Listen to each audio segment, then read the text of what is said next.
আমাদের এতগুলি লোক আমরা একসাথে সবাই কিন্তু একটা ইউনিটের না, আমাদের কিছু কিছু ইউনিট আছে যেখানে আমাদের প্রচুর পরিমাণে ভক্তবৃন্দ আছে, কিন্তু সামনাসামনি এসে ওনাদের সামনে ফাইট বা আমাদের সামনে কথা সহযোগিতা করা বা এদেরকে ইয়ে করা, এই ধরনের অনেক হুমকি ধমকিও বিতর্কতভাবে চলতেছে। আমাদের লোকজনের ভিতরে এগুলি চলতেছে এবং সক্রিয় যে ভূমিকাটা ওরা কিন্তু আমাদের এই সততাটাকেই ভয় পায়। আমাদের কি কিছু আছে? আমরা কি লাঠি নিয়ে যাই? আমরা কি এদের মতো ক্যাডার?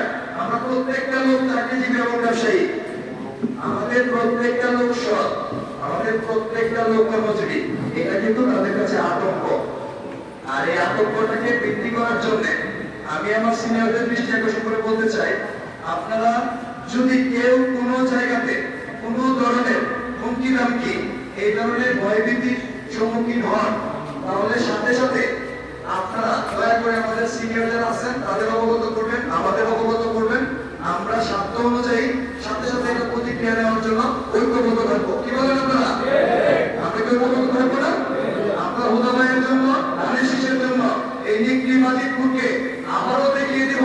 জিন্নাত বছর আরো 1000 ফুটে পড়ে গেছিল, উনি 18,000 ফুটে এই সিটটা ছাড়তে হয়েছিল মুজিবুর রহমান মন্ত্রী সাহেবকে। আমাদের এখানে যারা রয়েছে প্রত্যেকে আমার সিনিয়ররা বলতে পারবে, আমরা ছিলাম রেল লাইনের স্লিপ কাটে। আরে রেল লাইনের স্লিপ তো 2 টাকা দামে না, 1.5 টাকা দামে স্কুল প্লেট দিয়া এতটুকু ছিলাম, আমরা কেটেছিলাম। অস্বীকার করার মতো ব্যবস্থা নাই। প্লেটগুলি কিনে নিচ্ছিল ছাত্রদলের তৎকালীন জাহাঙ্গীর ভাই।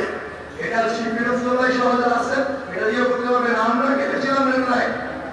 এই বছর আর রেল লাইন কাটবো না। রেল লাইন চলবে রেল লাইনের গতিতে।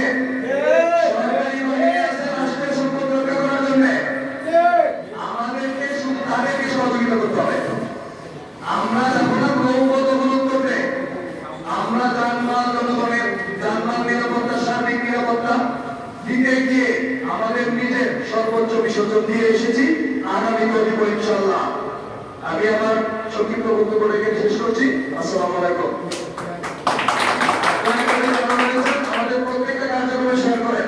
আরেকটা বিষয়, যদি আমি শেষ করে ফেলেছিলাম, আমি কিন্তু ল্যান্ডের জন্য বসবাস করি।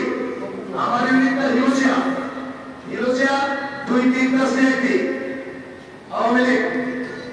আওয়ামী লীগ এবং তাদেরকে নিয়ে কিন্তু উপজেলা বিএনপির মধ্যে আমি বলবো কলঙ্কিত বিএনপি যারা তারা অবৈধ মানবতার কথা বিভিন্ন অবৈধ সাথে জড়িত হয়েছে। আপনারা কি জানেন এগুলি? আমি প্রতিবাদ করেছিলাম বিদায় আমার উপরে 2 বার করা হয়েছে। আমরা কিন্তু আপনাদেরকে বলি নাই। কেন বলি নাই জানেন? কারণ তখন আমরা সংখ্যা একটু কম ছিলাম, আমরা একটু অপেক্ষায় ছিলাম আমাদের ধৈর্যের জন্য। আমার শ্রদ্ধেয় বড় ভাই বাবু ভাই ছিলেন আমার সাথে, ওনার দিকে তাকিয়ে আমি চুপ হয়ে গিয়েছিলাম। কিন্তু ভবিষ্যতে